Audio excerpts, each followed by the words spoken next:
Bible. Ntiwakira iyi Bibiliya. First of all, please pray for Korean church. Icyambere dusabye byo gusengera amatorero yo muri Koreya. Because they pray Kubera ko nabo barasenga. and open summary. Hanyuma bagira amafaranga bitanga. Nobody is supposed to lie for you. Barayemerera ibitanga bakurikiza Bibiliya. Bible to you very, very Igihugu cyangwa yagiye cyane. different time. Ariko Igoye cyane. biyaki umutima heart to heart. Ni hafi umutima ku mutima. Ni hafi. Yego. And when you receive this one, Hanyuma niwakira iyi Bibiliya. please read the Bible. Ndagusabye ngo ujye uyisoma. It's the purpose to give you this. Niyo ntego yo kuyiguma. Kusoma Biblia buri wese. Yego. Please. And our pastor will call your name 20 by 20. Hanyuma pastor azanyamagara 20 And it's better to give us your answer outwardly. noneho nibaguhamagara uri kwitaba cyane Because without coming here, kubera ko uri mushyira bataguhamagaye utitabye. yes, without answering to come here, it's not easy. Who is receiver? We don't know. Ntabwo twamenya ngo uri gukoresha kwakira Bibiliya cyangwa ntabwo twamuhamagaye. Yes, so when our pastor call your name, Rero pastor naza guhamagara izina ryawe Yego, iyo witaba uti yego Bahari, Amen. So, and when you come here, hanyuma nuza make like this. nifuza murazakora mu murongo nta yasikaramo hagati. And then please help the people.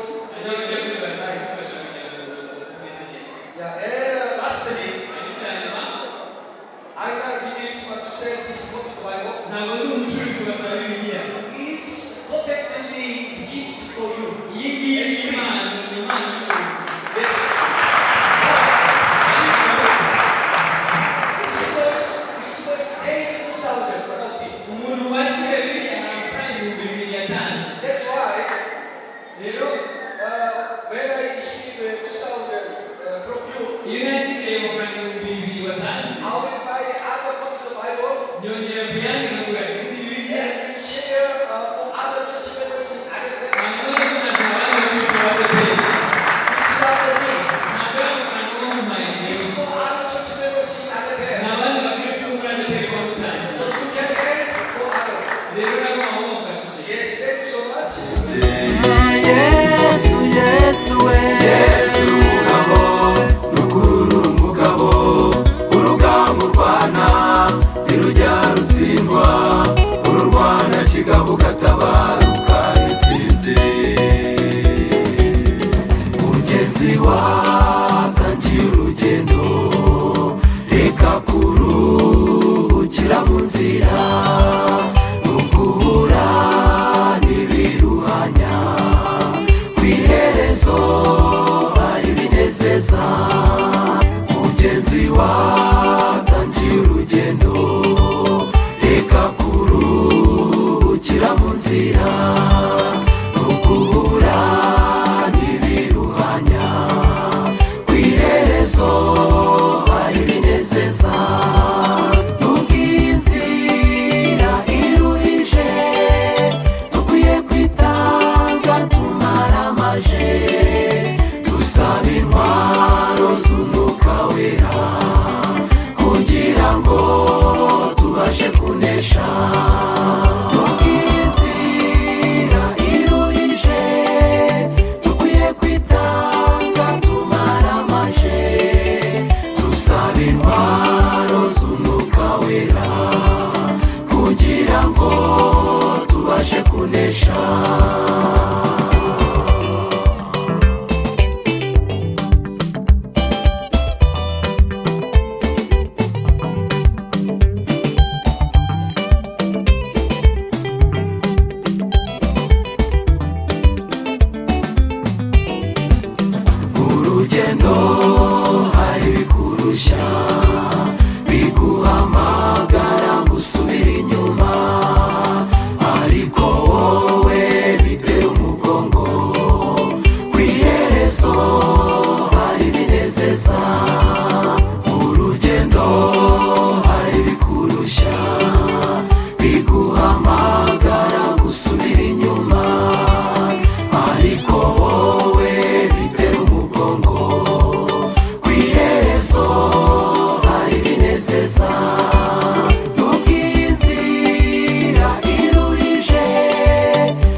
byose guhora dushima uwadukunze, kuko ibitangaza dukorera biraturenga, no kuba turiho n'ubuntu butangaje.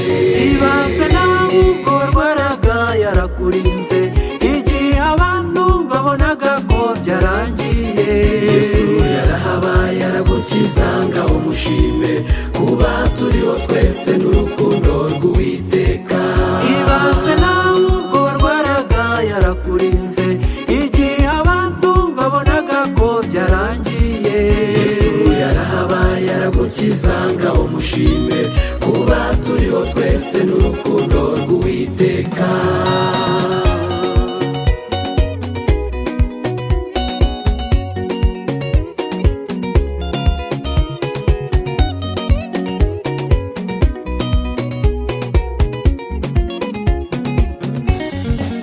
Mwibuke igihe Abisiraheli bari mu rugendo, imbere n'inyuma babonaga naho guhungira, banyuze mu nyanja n'amaguru ntibatinya, kuko iyo Uwiteka bitegetse twe turagenda. Mwibuke igihe Abisiraheli bari mu rugendo, imbere n'inyuma babonaga naho guhungira, banyuze mu nyanja n'amaguru ntibatinya, kuko iyo Uwiteka bitegetse twe turagenda. Ibaze nawe igihe bibonaga ku nkombe, babonye ibyo Uwiteka bakoreye birabarenga, Miriyamu baririmba, abandi nabo bararirimba, bashima Uwiteka kuko abambukije iyo nyanja. Ibaze nawe igihe bibonaga ku nkombe, babonye ibyo Uwiteka bakoreye birabarenga, Miriyamu baririmba, abandi nabo bararirimba, bashima Uwiteka kuko